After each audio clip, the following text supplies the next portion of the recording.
የማይታወቁ በራሪ አካላት ወይም ኤሊያኖች ከዚህ ዓለም እንግዳ የሆኑ ነገሮች እየታዩ ነው። ጀምስ ብሩስ ሀገራችን ኢትዮጵያ ለ3 ዓመታት ነው የቆየው። ለመጀመሪያ ጊዜ የሄኖክን መጽሐፍ ጠብቃ ያቆየች ኢትዮጵያ መሆኗን አረጋገጠ ማለት ነው። ይሄ ሰው ወደ አውሮፓ ሲጓዝ መጀመሪያ ያረፈው ፈረንሳይ ነበር። እኛንን ለራሳችን እንግዳ ይሆን ነው እንጂ የምዕራቡ ዓለም የኢትዮጵያ መጻሕፍት በማጥናት በመመርመር ብዙ መቶ ዓመታቶች ወደ ኋላ ሄዷል።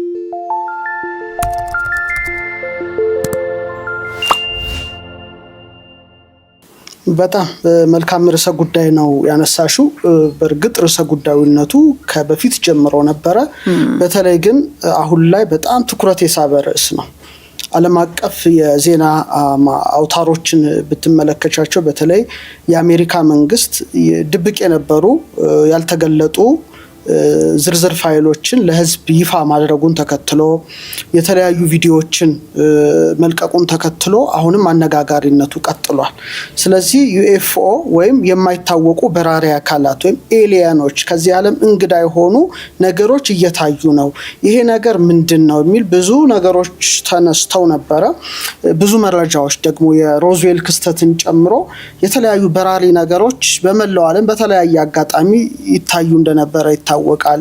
የኤሪያ 51 ጉዳይ ይነሳል። ብዙ ነገሮች አከራካሪ ነገር ስላሉ አሁን የአሜሪካ መራሄ መንግስት የሆኑት ዶናልድ ትራምፕ ደግሞ በገቡት ቃል መሰረት መገለጽ አለበት ይሄ ነገር እያሉ ነገሮች እየተገለጡ የመጡበት ጊዜ ነው። በእርግጥ በከዋክብቱ ጥናት አሁን ያለንበት ዘመን የነፋስ ዘመን ነው ይባላል። የነፋስ ዘመን ማለት ፍጥነት ማለት ነው። በጣም ብዙ መረጃዎች ሰውን የሚያጥለቀልቁበት እንደማለት ነው። በፊት የነበረው የውሃ ዘመን ነው። የውሃውን የተካውን የነፋስ ዘመን ነው።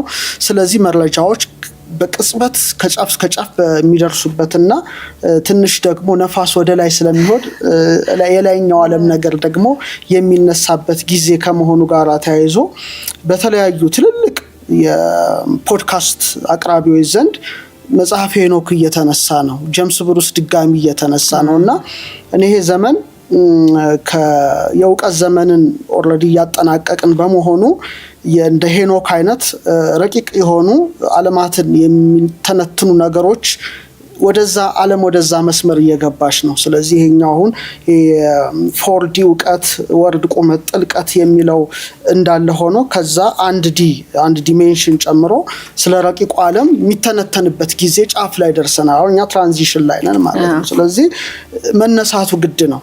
አሁን እንደውም በጣም ይነሳል ብዬ አምናለሁ። በጣም ከዚህ በኋላ እንደነዚህ አይነት እውቀቶች ናቸው። ምክንያቱም አሁን መረጃ በገፍ ሆኗል። ስለዚህ ሰዎች ደግሞ መረጃን ካገኙ እንደ ድሮ ድብብቅ ነገር አይኖርም። ሁሉም ነገር እየተከፈተ ይሄዳል።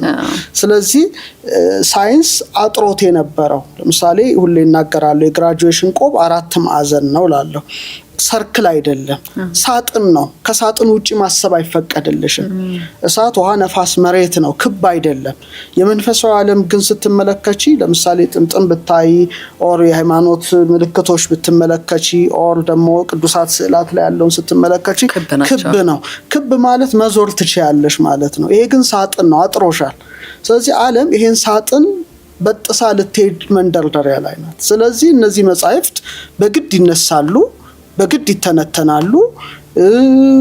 ማይታዩ ነገሮች ሊታዩ ይችላሉ። ስለዚህ መዳረሻ ላይ ስለሆነን ይሄን ነገር ቀድመን ማወቅ መረዳት አንደኛ ከድንጋጤ ይጠብቃል። የሆነ ነገር እንኳን ቢከሰት ሰዎች ራሳቸውን ካዘጋጁ ለነገሮቹ የሚሰጡት ግብረ መልስ ጋር ዝግጁ ይሆናሉና በተለያዩ ፖድካስቶች የዜና ማሰራጫዎች እንደ ዩኤፍኦ ኤሊያኖች ሲነሱ የሃይማኖት ሊቃውንትም ደግሞ ሄኖክን ማንሳት የጀመሩበት ጊዜ ነውና መጽሐፈ ሄኖክ ደግሞ መገኛዋ ኢትዮጵያ በመሆኑ አሁን እንደገና እንደ ሰደድ እሳት በሌላው ዓለም በእኛ ተነስቶ አላቅም ብዙ በሌላው ዓለም ግን እየተቀጣጠለ እናያለና ጀምስ ብሩስም እንግዲህ ከ18ኛው ክፍለ ዘመን በኋላ ድጋሚ እየተነሳ የሰማሁበት ጊዜ በመሆኑ ገረማለሁ። እንግዲህ ጀምስ ብሩስ ስኮቲሻዊ ነው። ኤደንበርግ ዩኒቨርሲቲ ነው ሎን ያጠናው፣ ህግ ነው የተማረው። በጣም በስፖርት የዳበረ ተክለ ሰውነት የነበረው ነው። በተለይ ደግሞ የቋንቋ ሀብት ያለው ነው። ፖርቹጊስ ይናገራል፣ ስፓኒሽ ይናገር ነበረ፣ አረብኛ ይችል ነበረ፣ ግዕዝም አቀላጥፎ ይችል የነበረ ነው። እንግዲህ በጥንት የነበሩ አሳሾች በጣም ብዙ ነገር አጥንተው ነው ቀድመው የሚመጡትና በተለይ ጀምስ ብሩስ ሀገራችን ኢትዮጵያ ለ3 ዓመታት ነው የቆየው እንደ አውሮፓ ዘመን አቆጣጠር ከ1769 እስከ 1771 የኢትዮጵያ ማዕከላዊ ከተማ በነበረችው ያን ጊዜ ጎንደር የነገስታቱ መዲና ነበረችና ጎንደር ነው የመጣው። እንግዲህ አመጣጡ የአባይን ምንጭ ወይም መነሾ ፍለጋ ነው። ሰፊ የሆነ አሰሳና ጉዞ ያደርግ የነበረው የካቲት በ1770 አካባቢ ጎንደር በመጣ ጊዜ ንጉሠ ነገስት ተክለ ሃይማኖት ራስ ሚካኤል አቀባበል አድርገውለታል። በጊዜው በተለይ ደግሞ እቴጌ ምንትዋብ እንግዲህ አጼ በካፋ ባለቤት ቤተ መንግስታቸውንም አሰርተው ነበር። እንደሚታወቀው ቁስቋምን አሰርተው ነበረ። እንደውም እቴጌይቱ በጣም ጥበብ ወዳጅ በመሆናቸው 1000 ሰራተኛ አምጥተው 500 ያንን ህንጻ ይገነባ ነበረ። 500 ደግሞ ስተት ይፈልግ ነበር እንከን እንዳይገኝበት እና በርካታ መጻሕፍትም አሰባስቡ ነበረ። ብዙ የቁም ጸሐፊዎች ነበሯቸው እና ብዙ ጥበብ ስጋዊና ጥበብ መንፈሳዊን ያሰናሰሉ ያዋሃዱ በመሆናቸው ለጥበብ ለእውቀት በጣም ፍላጎት ነበራቸው እና በዛ ወቅት ነበረ ጀምስ ብሩስ የመጣው እና ጀምስ ብሩስ አንደኛ ግዕዝ መናገሩ፣ ሁለተኛ ተክለ ሰውነቱ፣ ሶስተኛ የሕክምና እውቀት ነበረው። ይሄ ሰው ጎንደር ሲመጣ ያን ጊዜ ስሞል ፖክስ ፈንጣጣ በሽታ በጣም ተስፋፍቶ ነበረ እና በርካቶች ሰዎች በዚህ በሽታ ተይዘው ነበረ። ታሪኩ እንደሚናገረው በተለይ ራሳቸው የእቴጌ ምንትዋብ የልጅ ልጆች የራስ ሚካኤል ዘመዶች ሁሉ በዚህ በሽታ ተይዘው ነበረ እና ጀምስ ብሩስ የሕክምና እውቀቱን ተጠቅሞ ለሞት የተቃረቡትን የንጉሳውያንን ቤተሰቦች አክሞ እንዲድኑ አደረገ። በዚህ ምክንያት በጣም እጅግ ተወዳጅ ሆነ ማለት ነው። ስለዚህ በጣም በቤተ መንግስት ውስጥ ራሱ እንደ ክብር ዘበኛ እንደ ፈረሰኞች አለቃ ሆኖ ሹመት አግኝቷል እና የቤተ መንግስት ስሙም ያዕቆብ ነበረ። ጀምስ ማለት ያው ያዕቆብ ማለት ነው ወደኛ ሲመለስ ጀምስ ማለት ያዕቆብ ጀምስ ያዕቆብ ይሉታልና ያዕቆብ ነበረ። ስለዚህ በነጻነት ይንቀሳቀስ ነበረ። ከንጉሳውያን ቤተሰቦች ጋራ የቅርብ መቀራረብ ነበረው።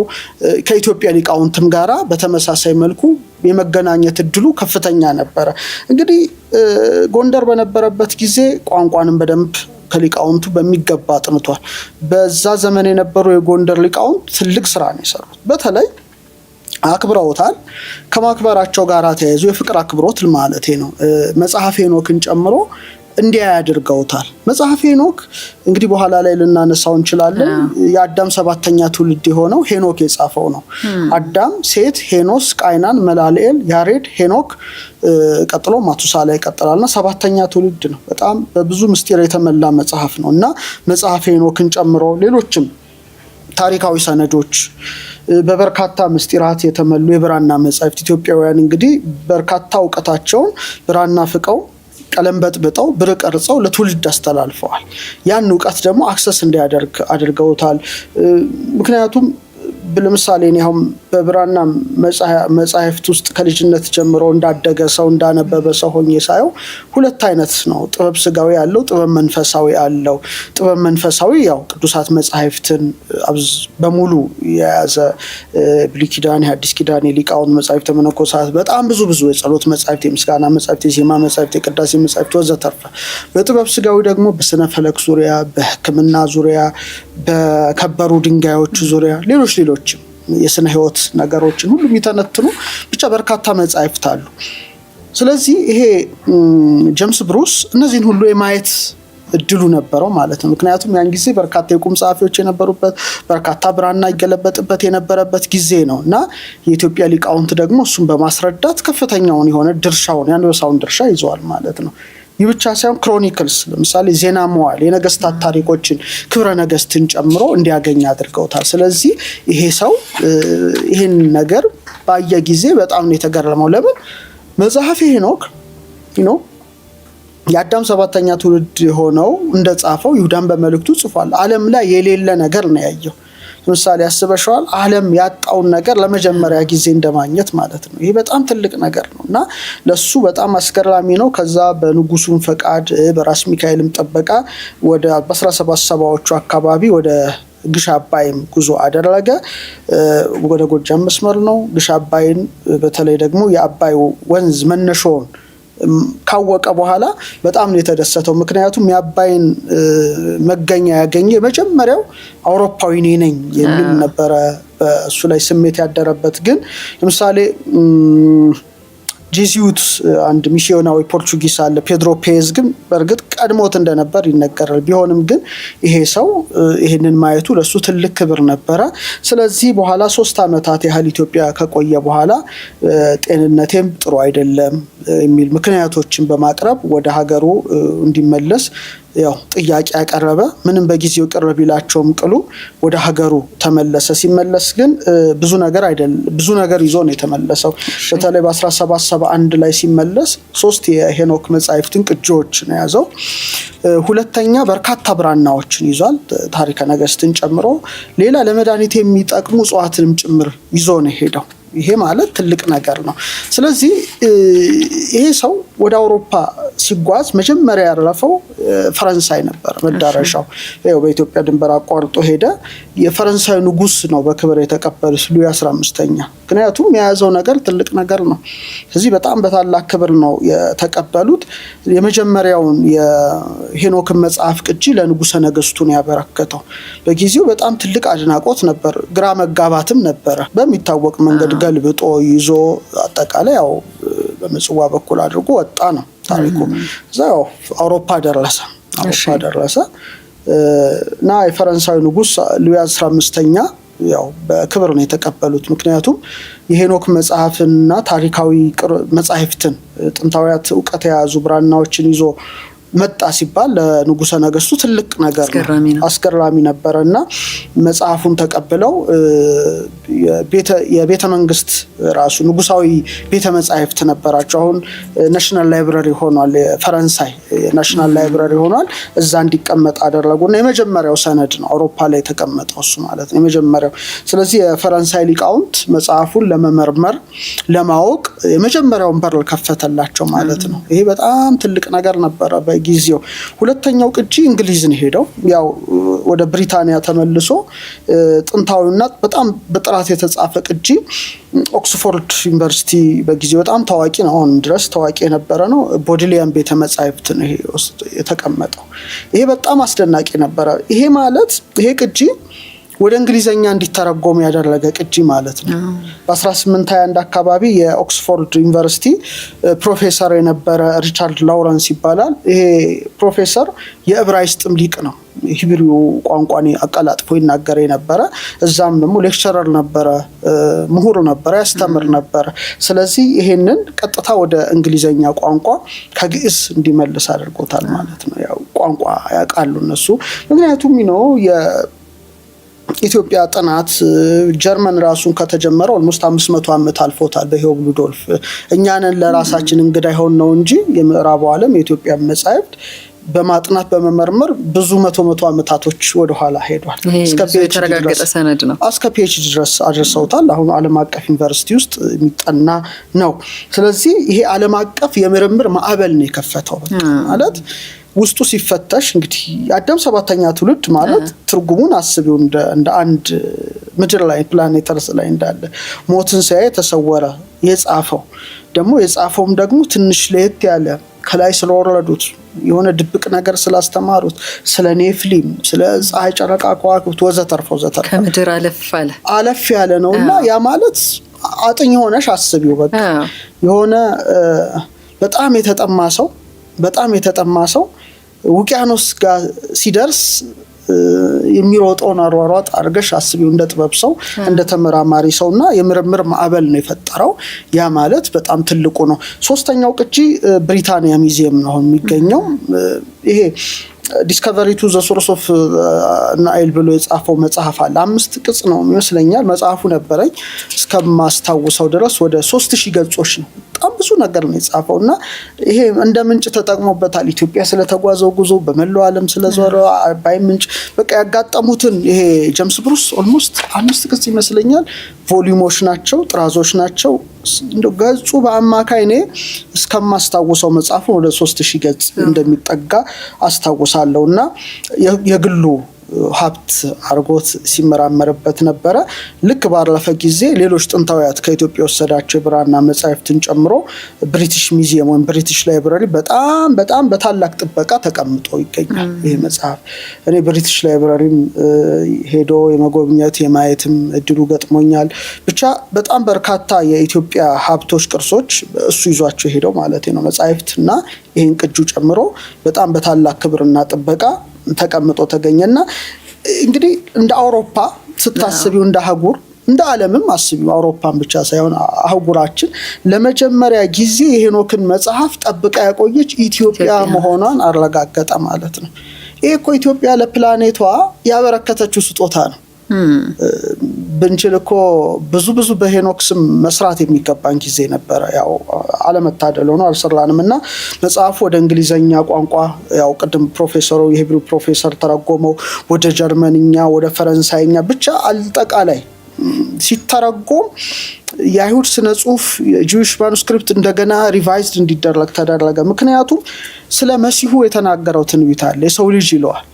ለምሳሌ ኢየሱስ ክርስቶስ የሰው ልጅ ተብሎ የተጠራበትን መጀመሪያ የተናገረው ሄኖክ ነው እና ይሄ ነገሮችን በጣም አድርጎ ወደ ኋላ እንዲመለሱ ያደረገበት ጊዜና ጥናቱና ምርምሩ በጣም የሰፋበት ሰዎችም ሌሎችም ተመራማሪዎች አይናቸው ቀጥታ ወደ ኢትዮጵያ እንዲያተኩሩ ያደረገበት በጣም ወርቃማ አጋጣሚ ነበረ ለነሱ። ሌላው አንዳንድ ነገሮች ነበሩ አይደለም ኢትዮጵያውያን ራሳቸው ጽፈው ሊሆን ይችላል። በጣም ነገሩ ረቀቅ ያለ ነገር ነው ሄኖክ ላይሆን ይችላል የሚል ደግሞ ሀሳቦችም በዛው ልክ ይንሸራሸሩ ነበር። ይሄንን የፈታው ደግሞ በ1947 እስከ 1956 ይመስለኛል በዴድ ሲ ስክሮልስ የሙት ባህር ጥቅሎች ተገኙ። ቁምራን ሙት ባህር አቅራቢያ የሚገኝ ነው።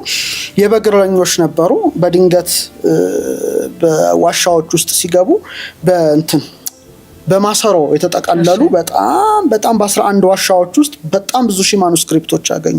ጥንታውያት ሰነዶች ብራናዎች አገኙና አንዱ የተገኘው የሄኖክ መጽሐፍ ነበር። በአራማይክ ቋንቋ የተጻፈ ማለት ነው። በአራማይክ ግን ፍራግመንት ነው። ሙሉ የኢትዮጵያ ነው። ግን ዋሻ በተለይ 4ኛው ዋሻ ይመስለኛል አራማይኩ ቅጂ የተገኘ ሄኖክ መጽሐፍ እና ከክርስቶስ ልደት በኋላ የተጻፈ ነው ላሉት እና ነገሩን ላዛቡት መልስ የሆነ ነው። ምክንያቱም ካርቦን 14 ተጠቀሙ። የአረማይኩን ሲጠቀሙ ከክርስቶስ ልደት አስቀድሞ የተጻፈ እንደሆነ አረጋገጡት።